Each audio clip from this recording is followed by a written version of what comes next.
If you saw the most previous video on this channel talking about the Montreal Canadiens and the Pittsburgh Penguins, then you know exactly the angle I'm trying to take here with this video. And yes, I know I made a Minnesota-Vancouver preview already, like 2 weeks ago, back when the initial playoff structure was proposed by Elliot Friedman and Chris Johnston on Sportsnet, but that format has since been confirmed and is now the status quo.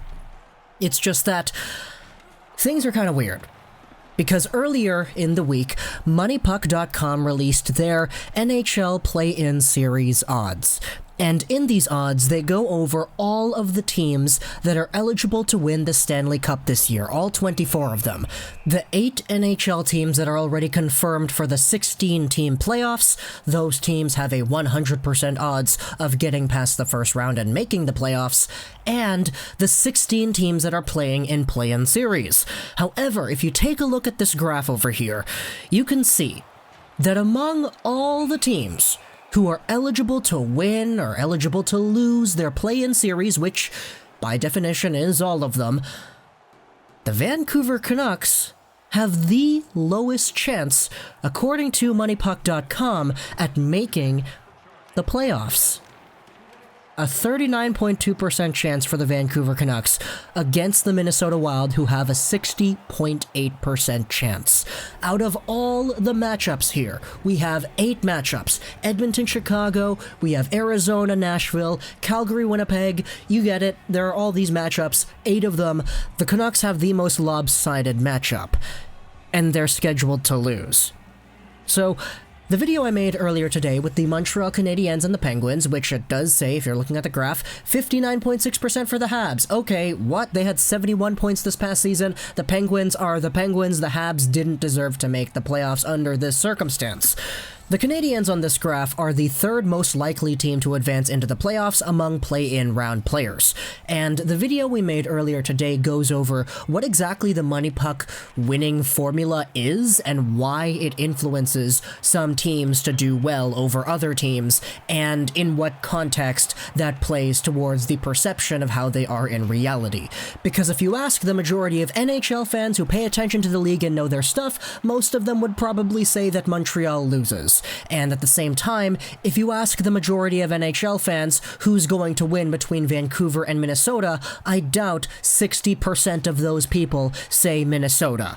So if we go over the MoneyPuck strategy and the MoneyPuck formula, it's based very heavily on expected goals. Shot predictions, expected shots, expected goals via shots, non-rebound shots, power plays, and penalty kills.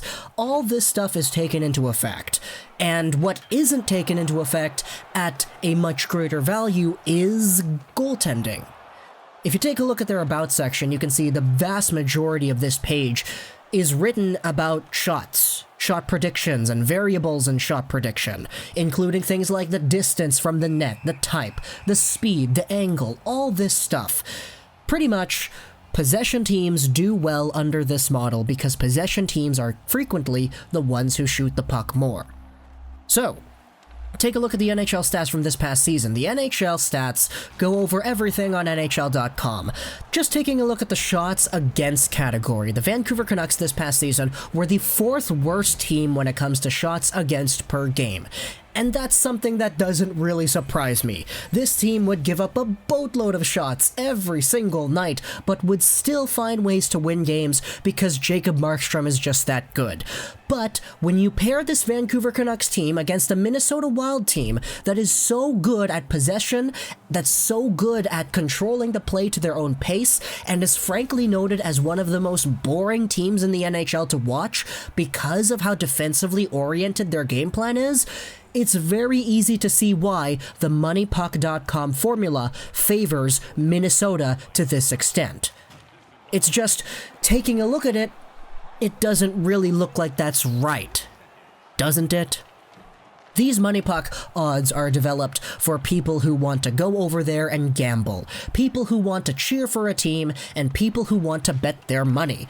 These MoneyPuck odds exist for the sole purpose of defining who's going to be bigger bets and who's going to be underdogs.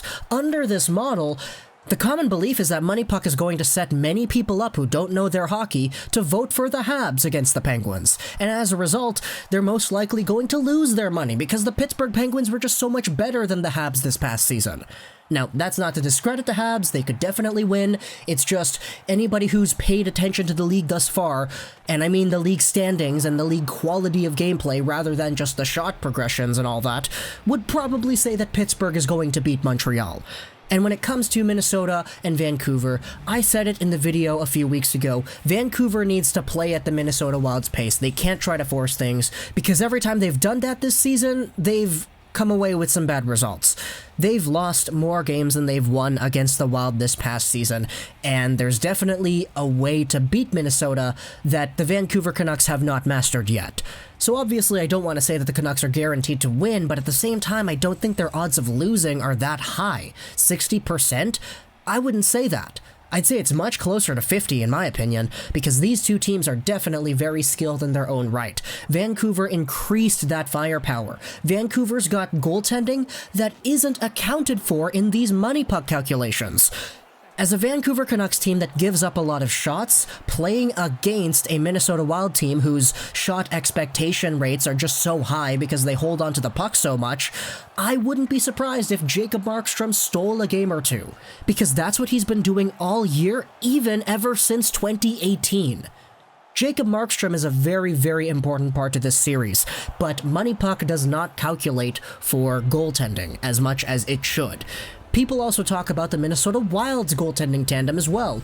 Dubnyk and Stalock haven't been the best, so that definitely does pull them down, or at least it should, in the eyes of determining who should win or who would win. But under MoneyPuck's odds, no, it doesn't.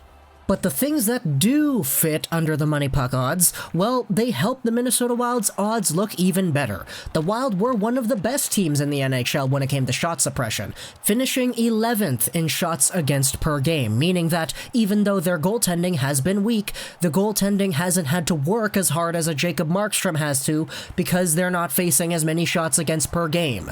But Lego, why are you getting so worked up about this? MoneyPuck is just some random site that people use playoff prediction odds for. Well, yeah, that's true. I know it shouldn't really be taking up as much real estate in my head as it probably is, but at the same time, these are the standard odds that people generally look at when taking a look at who should win playoff series. And the purpose of these odds that exist to get people to bet and gamble their money away on NHL teams is steering people in a direction that I don't think should be viewed as 100% truth. Now, obviously, gambling, all that stuff, it's very much like, I don't know, other things, like the stock market. You don't just let people tell you, okay, Vancouver's gonna lose, which means you bet for the other team. You do your own due diligence, and you do your own research, and you come to your own conclusions. That's just how things are supposed to work when you're dealing with large sums of money. But I'm not gonna sit here and pretend that the average person who's betting on NHL teams does that. The majority of people who just turn on hockey once every 2 weeks or whatever probably don't do that. They just look at the MoneyPuck odds and say, hey, Montreal's gonna beat Pittsburgh. Let's do double down on Montreal. And then all of a sudden, boom, they get swept because Carey Price can't hold on to Carey Price-like performances in the 3 games that they play. See the problem here?